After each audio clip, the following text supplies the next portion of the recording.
That's it with the merch shilling. It's not ready yet again. Friday. Okay. Now I kind of hinted at this. You know, there's a whole war and stuff. But chat, you know what that means. You know what a war means, chat. And don't act like you don't. Don't act all coy and be like, "Oh, Josh, I don't know what that means. What could that possibly mean?" The answer is that there is incredible profit and opportunity at hand, chat. Where's my buzzer hat? I got this all set up. I got a buzzer. Aha! That's right, chat. There is money to be made. There are bullets coming out. If you're a Palestinian child, hit the deck. Don't be a baby though, because guess what?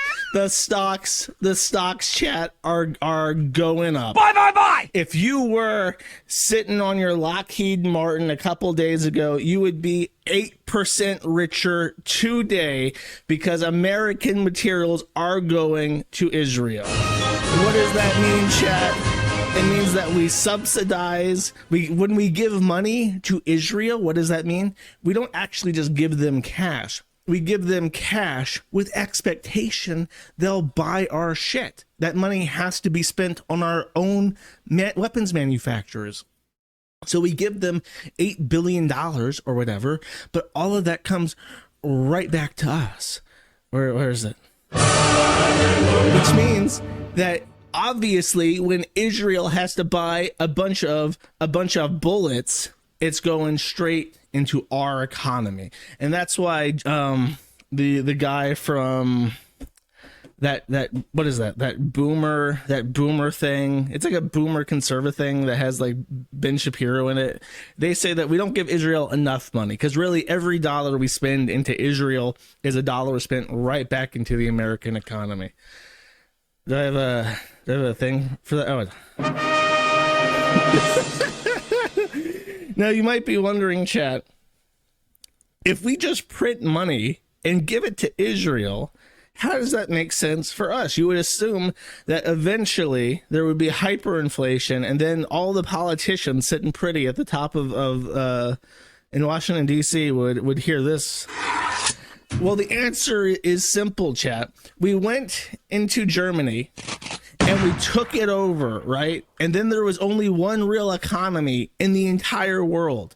And then we decided we want to become the most powerful empire that's ever existed. And we don't want to price all of our money on gold anymore.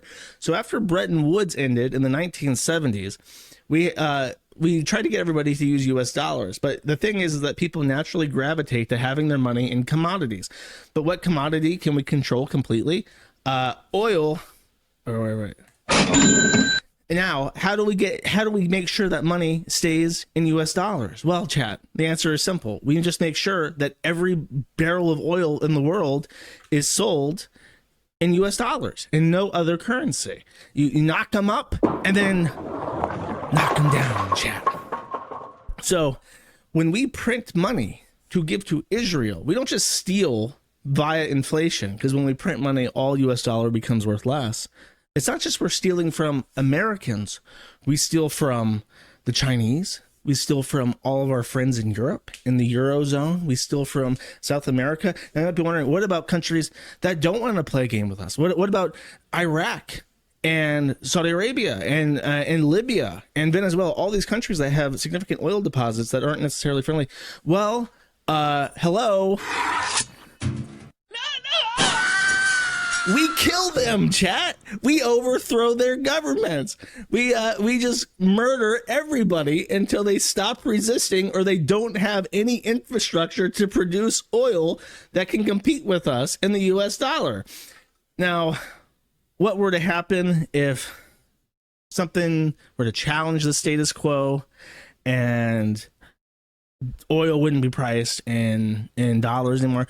Well, thankfully, we'll never, ever, ever have to think about that. Ever. For any reason whatsoever. Because if it did, be thankful for that. Because if it ever did take a nosedive and all these countries stop pricing oil in dollars, we'd all die. the U.S. would just immediately collapse. Our dollar would be worthless. Our economy would just implode immediately. But we don't have to worry about that anymore, chat. My Gator? No, I'm Jim Cramer. Jim Hamster, chat.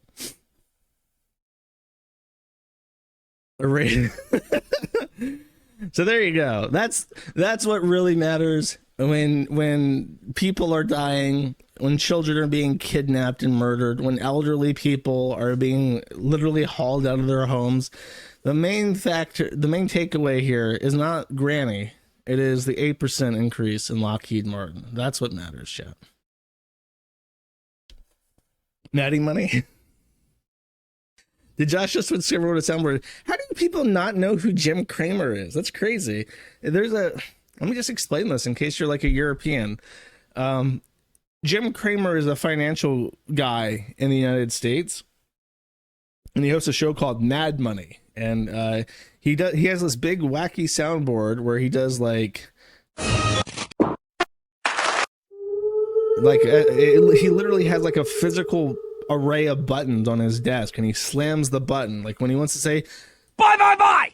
For instance, here's when he was really famous, right? It was 2007, and he's feeling optimistic about the banks, and he's saying these subprime mortgages, literally the banks are too big to fail. Don't worry about them. Bye. So he told everybody, invest all your money in the banks, and don't worry about the stock market. The stock market's fine. Don't worry about your mortgage. Your mortgage is fine. The banks are too big to fail. Don't worry about it. And this was one of the most atrocious recommendations ever aired on television in regards to finances, and it made him look like a complete fucking retard. And to this day, he gets cyberbullied about it. He's pretty easy to make fun of. Yeah, buy the dip. Literally buy the dip. That's what he said. They dipped a little bit, and he said, don't worry about it, just buy it. But now's a good time. This is like free money, basically. And then, of course, everyone lost their 401ks, and it was a massive fucking depression and shit. I specifically requested a Jim Cramer hamster so that I can make fun of the military-industrial complex, which is the only thing that really matters.